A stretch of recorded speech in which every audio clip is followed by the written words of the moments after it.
नमस्कार, स्वागत है आपका द कर्मा में और मैं हूं आपके साथ नंदनी गुरु। तो दोस्तों, आज आखिरकार मां दुर्गा के भक्तों का इंतजार खत्म हुआ। आप सभी को शारदीय नवरात्रि की ढेर सारी शुभकामनाएं।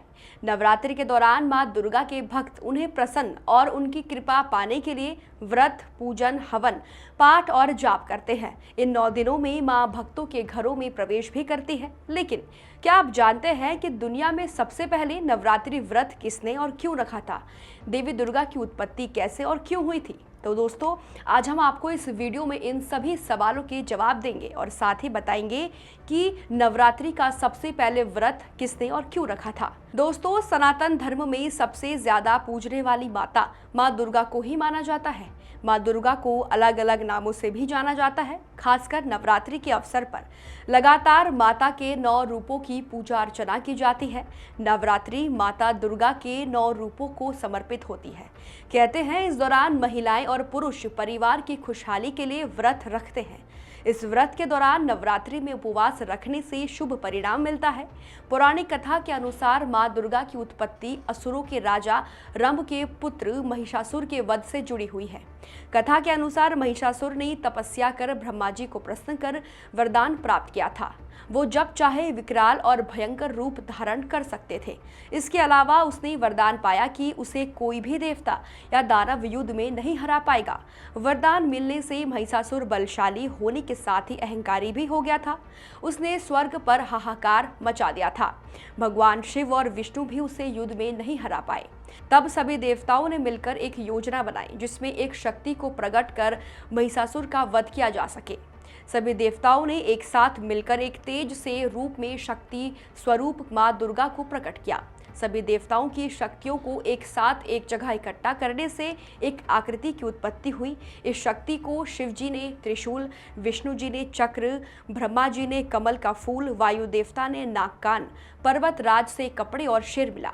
यमराज के तेज से मां शक्ति के केश बने, सूर्य के तेज से पैरों की अंगुलियां, प्रजापति से दांत और अग्निदेव से आंखें मिली। इसके अलावा सभी देवताओं ने अपने शस्त्र और आभूषण उन्हें दिए। देवताओं से शस्त्र पाकर जो देवी प्रकट हुई वही मां दुर्गा कहलाई। इसके बाद शक्ति रूपी मां दुर्गा और महिषासुर के बीच 9 दिन तक भयंकर युद्ध हुआ।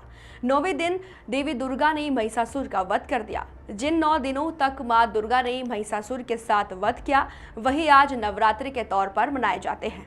उनके जैसा कोई दूसरा शक्तिशाली नहीं है। उनमें अपार शक्ति है। उन शक्तियों का कोई अंत नहीं है, इसलिए वे आदि शक्ति कहलाती है। लेकिन अब सवाल ये उठता है कि नवरात्रि का व्रत कब और किसने शुरू किया था? वाल्मीकि रामायण के अनुसार सबसे पहले भगवान राम ने नवरात्रि का व्रत रखा था। लंका पर चढ़ाई से पहले भगवान राम ने ऋषमुख पर्वत पर रावण को हराने के लिए मां दुर्गा की उपासना की थी और 9 दिन तक नवरात्रि का व्रत रखा था। इस दिन को बुराई पर अच्छाई की जीत के रूप में मनाया जाता है। कहा जाता है कि जब धरती पर दानवों का अत्याचार बढ़ जाता है तो उसे रोकने के लिए मां शक्ति स्वयं आती है और जगत का कल्याण करती है।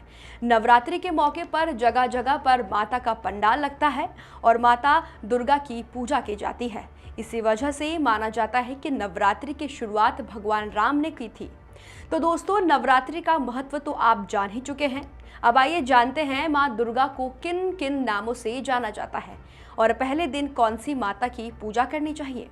मां दुर्गा का पहला रूप मां शैलपुत्री है, दूसरा ब्रह्मचारिणी, तीसरा चंद्रघंटा, चौथा कुष्मांडा, 5वां स्कंद माता, 6वां कात्यायनी, 7वां कालरात्रि, 8वां महागौरी और 9वें स्वरूप को सिद्धिदात्री के नाम से जाना जाता है। पहले दिन मां शैलपुत्री की पूजा पूरे विधि विधान से की जाती है। हिमालय के यहाँ जन्म लेने के कारण इन्हें शैलपुत्री कहा जाता है।